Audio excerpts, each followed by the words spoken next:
So for some time now, we've understood that acute kidney injury can lead to long-term morbidity. So it's not merely an acute illness that goes away at the time the patient leaves the ICU. In intensive care, we'd like to believe that. When they walk out of the ICU, we'd like to be able to say, hey, we're done, we've done our bit, live long and prosper. But the problem is that the status the patient has at the time of ICU discharge, and particularly hospital discharge, has dramatic effects on their long-term outcome. This is one of the better studies in this area. This is from Geisinger Medical Center, where they looked at a number of patients. And what they found basically was that the risk of mortality in the subsequent year after hospital discharge, adjusted for hospital length of stay, which is a reasonable way of adjusting for your severity of illness, the odds ratio, the hazard ratio for death in that time period was about 1.5. But if you also adjusted for, and they called it de novo CKD, but it really was simply non-recovery, or actually what we would now call acute kidney disease, because these patients weren't looked at 30 days. There's simply a question of whether they recovered renal function. This signature went away, but the risk of developing de novo CKD, or what we would now call AKD, was nearly twofold in this time frame. And we found very much the same thing looking at patients with septic shock. The severity of AKI certainly relates to the mortality that patients experience over the coming year. But if you recover renal function, and in this study, and this might be related specifically to the kind of AKI which occurs in sepsis, and we'll talk more about that later. But if you even have partial recovery by hospital discharge, your prognosis is actually, at least over the course of the next year, pretty good. Whereas if you don't recover renal function, your survival is particularly bad, and this is accruing mostly within the first 30 days, 30 to 60 days. But about half of it's actually accruing after the initial hospital discharge, which again tells you that hospital survival is really not an adequate endpoint. We wanted to look at this also in settings where the acute kidney injury was occurring in patients who had otherwise maybe less severe sepsis, and you can see that acute kidney injury, even in patients with community-acquired pneumonia, patients that aren't necessarily going to the ICU. These patients don't have shock, by and large. These are what we would consider to be otherwise uncomplicated pneumonia, and yet the incidence of acute kidney injury and the subsequent effects on survival are quite dramatic. When we look at, again, this data set, which we've gone back and looked at more recently, we can see that, again, recovery is associated with a survival pattern which is virtually indistinguishable from no AKI, whereas the non-recovery group, even in this otherwise very less severe population in terms of their sepsis, is associated with a very significant effect on their survival.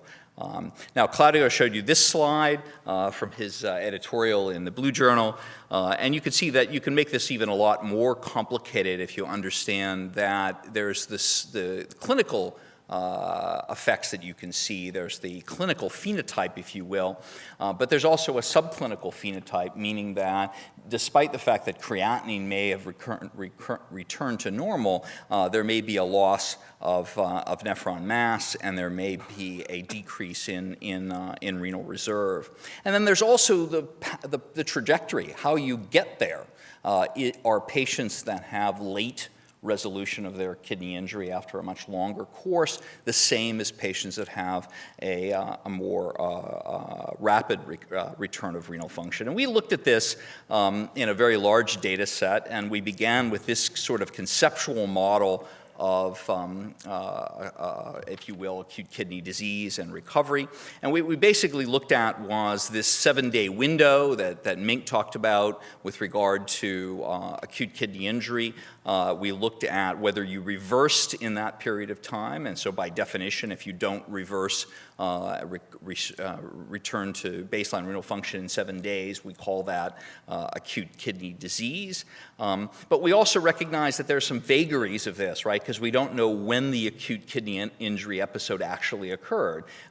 Because you show up at the hospital with an AKI event, it doesn't mean that you began that event on that day or the day before. You may well have begun your acute kidney injury episode 5 or 6 days before you sought medical attention, and this is difficult. So we don't have that information, but we do have what we have, which is the evidence of resolution of acute kidney injury in the hospital or not, and we have a final determination of recovery at hospital discharge, and then we can follow those patients post-discharge. And so looking at those data, we have 45,000 patient source population that we looked at. We just focused on those patients with stage 2 and stage 3 AKI for this analysis. And the main reason is that if you focus on stage 1 patients who may have had a 50% increase in their serum creatinine or a 0.3 rise in serum creatinine over 48 hours, they can go just below that threshold, which is our definition of recovery, as Mink showed you, and you're talking about someone who's gone from 1.6 back down to 1.4, and it's hard to understand whether that's truly meaningful. If you look instead at the exposure being stage 2 and stage 3, then you're looking at a doubling of serum creatinine, dropping back down to less than a 50% elevation. So you have a little bit more specificity, if you will. This is that 7-day window, and you can see that about 60%, 63% of the patients who developed stage 2, stage 3 AKI had evidence of early reversal in that time point, whereas a third of patients did not. Of the 1/3 of patients that didn't have early reversal, the majority of those patients, unfortunately, never reversed. So of this group, you can see about 2/3 of those patients never reversed renal function. This is about a quarter of the entire cohort, had no reversal at all, developed acute kidney injury, went on to acute kidney disease, and then at hospital discharge, were still suffering from decreased renal function, whereas another group had late reversal. If you look at the early reversal group, an interesting pattern that occurs is that about half or just under half of the patients that had early reversal, that reversal was sustained. So they appeared to get better and then continued to improve throughout the hospital course. But the other half had a relapsing course where their renal function again got worse. And what we don't understand, of course, is whether this is, and I'll show you some more basic translational work on this, we don't understand whether this is a function of new events that are occurring, because obviously a patient who's had an episode of AKI may have a frail kidney and may be more susceptible to subsequent events, or whether this fluctuating renal function is part of the natural history of acute kidney disease in some patients with some types,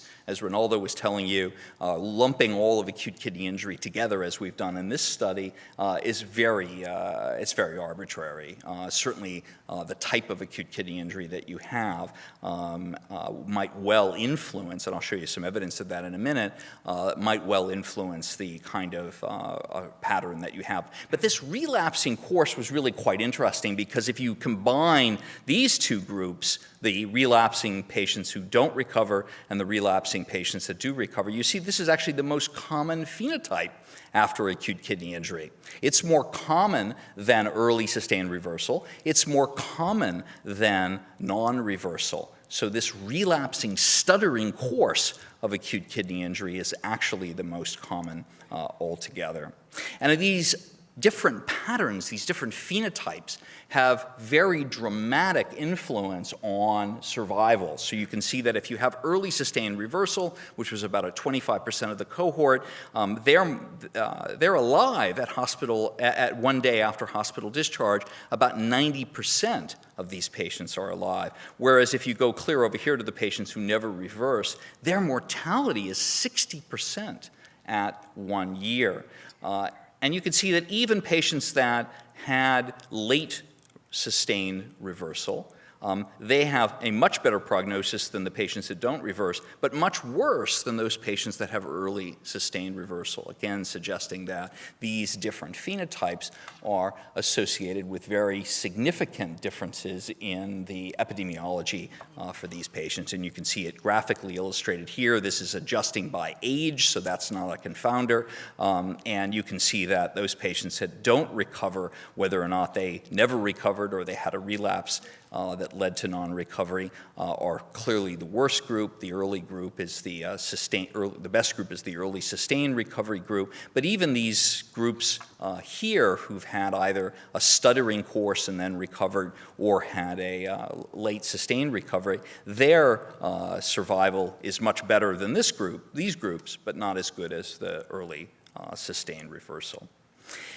And as Mink was telling you, your ability to ascertain whether a patient is going to have recovery by hospital discharge is clearly not obvious on day 1 or even day 2. It takes at least 48 to 72 hours before you have adequate sensitivity and specificity for acute kidney injury. Your positive predictive value doesn't get to above 80% even for predicting recovery at hospital discharge until 48 hours. You can see that a number of patients relapse over the course of the first 2 days.